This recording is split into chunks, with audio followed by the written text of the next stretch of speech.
Nextra और एक्सिलॉन app के ज़रिए अपने लाखों रुपए से महरूम होने वाली सादालू आवाम के साथ जालसाजी करने वाले लोगों के बैंक अकाउंट नंबर, इजी पैसा, जैज़ कैश और नाम की मुकम्मल फहरिस्त पहली बार जारी करने जा रहा है CBN TV।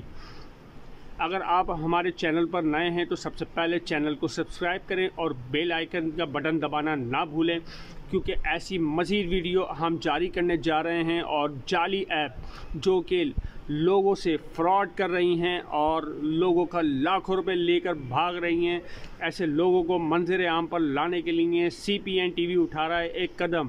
गैर मुल्की कंपनियों के नाम से बनाई गई जाली इन्वेस्टमेंट कंपनियां फ्रॉड में नंबर ले गईं।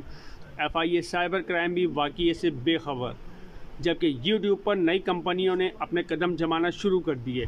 आवाम होश के नाखून लें, क्योंकि यूट्यूबर ही सबसे बड़े फ्रॉड में मुलव्विस हैं। देखना ना भूलिए CBN TV।